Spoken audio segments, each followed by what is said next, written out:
नमस्कार भक्तों, श्री महाअर्बुदा ज्ञान चैनल में आपका स्वागत है। आज आपको भगवान शिव जी की सोमवार व्रत कथा सुनाता हूँ। तो आइए भक्तों, ओम नमः शिवाय, श्री उमा महेश्वराय नमः।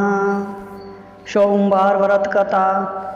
सोमवार के व्रत कथा को लेकर मान्यता है कि इस व्रत को करने से भगवान शिव अपने भक्तों की मुराद जल्दी पूरी करते हैं। सोमवार का दिन भगवान शिव को समर्पित है, इसलिए इस दिन भगवान शिव की पूजा और व्रत करने का महत्व और ज़्यादा बढ़ जाता है।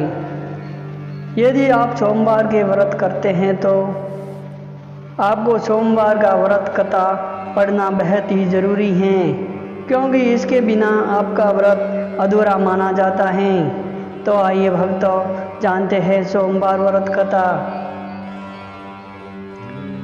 देवों के देव महादेव बहुत ही भोले माने जाते हैं, इसलिए उनका एक नाम भोलेनाथ भी है। पौराणिक मान्यता के अनुसार भगवान शंकर को प्रसन्न करने के लिए किसी भी तरह के खास विशेष पूजन की आवश्यकता नहीं होती थी, क्योंकि कहा जाता है कि वह भोले तो भोले हैं और भक्त की मन की गई क्षणिक मात्र भक्ति से वह प्रसन्न हो जाते हैं। तो आइए, अगर आप शिव के भक्ति और कृपा पाने के लिए सावन के सोमवार का व्रत करते हैं तो इस कथा से भोलेनाथ को प्रसन्न कर सकते हैं। तो आइए भक्तों, कथा शुरू करते हैं। एक बार किसी एक नगर में एक साहूकार रहता था। उसके घर में धन की कोई कमी नहीं थी, लेकिन कोई संतान न होने के कारण वह बहुत ही दुखी था। संतान प्राप्ति के लिए वह हर सोमवार को व्रत रखता था और पूरी श्रद्धा के साथ शिव जी के मंदिर जाकर भगवान शिव और माता पार्वती की पूजा करता था। उसकी भक्ति देखकर एक दिन महापार्वती प्रसन्न होकर भगवान शिव से साहूकार की मनोकामना पूर्ण करने का निवेदन किया। पार्वती की आग्रह पर भगवान शिव ने कहा, हे पार्वती, इस संसार में हर प्राणी को उसके कर्मों का फल मिलता है और जिसके भाग्य में जो हो उसे भोगना ही पड़ता है। लेकिन पार्वती जी ने साहूकार की भक्ति देखकर उसकी मनोकामना पूर्ण करने की इच्छा व्यक्त की।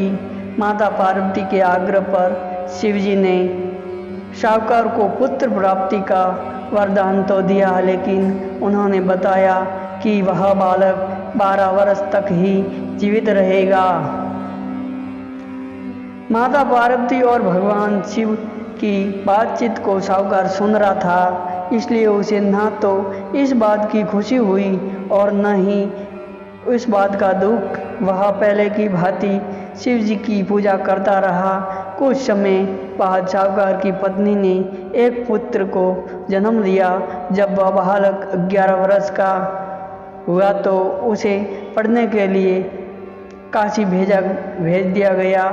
साहूकार ने पुत्र के मामा को बुलाकर उसे बहुत सारा धन देकर कहा कि तुम इस बालक को काशी विद्या की प्राप्ति के लिए ले जाओ। तुम लोग रास्ते में यज्ञ कराते जाना और ब्राह्मणों को भोजन दक्षिणा देते हुए जाना। दोनों मामा भांजे इसी तरह यज्ञ कराते और ब्राह्मणों को दान दक्षिणा देते काशी नगरी के लिए निकल पड़े।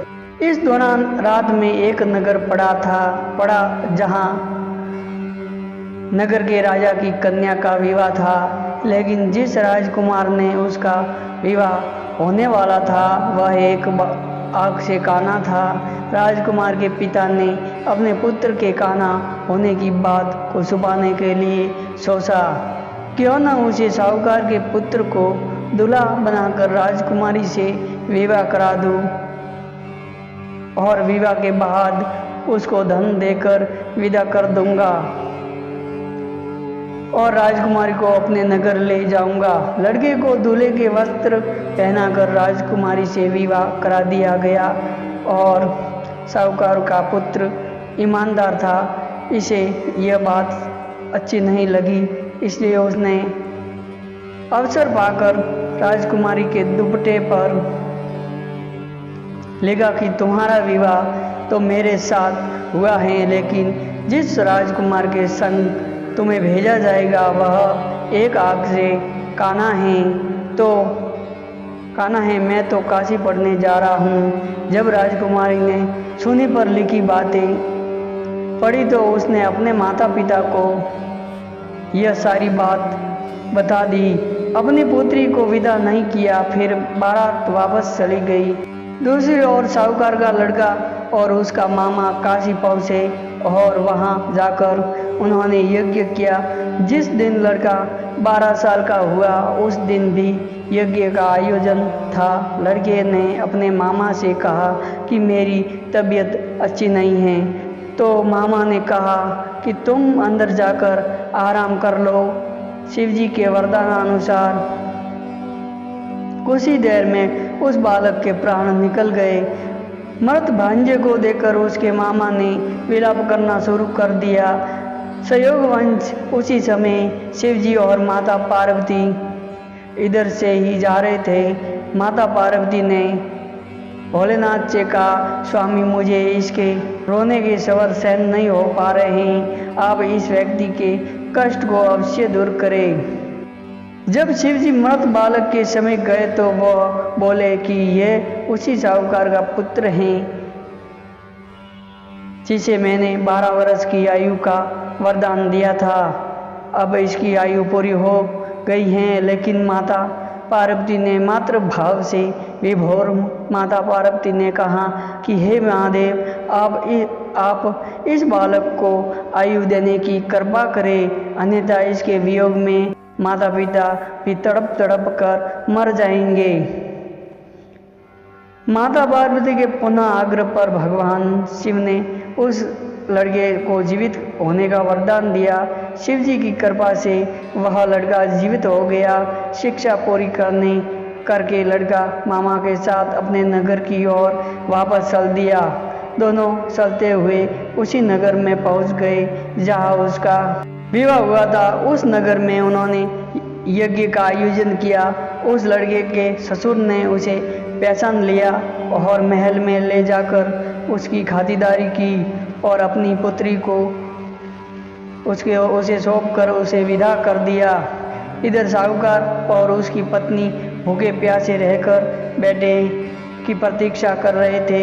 उन्होंने प्रण कर रखा था कि यदि उन्हें अपने बेटे का मृत्यु का समाचार मिला तो प्राण त्याग देंगे, परंतु अपने बेटे के जीवित होने का समाचार पाकर बेहद प्रसन्न हुए।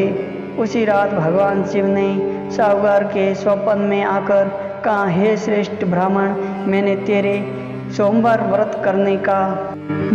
सोमवार के व्रत करने और व्रत कथा सुनने से प्रसन्न होकर तेरे पुत्र को लंबी आयु प्रदान की है। इसी प्रकार जो कोई सोमवार व्रत करता है, यहाँ कथा सुनाता है और पढ़ता है, उसके सभी दुख दूर हो जाते हैं और सभी मनोकामनाएं पूर्ण होती है। जय श्री महाकाल, हर हर महादेव।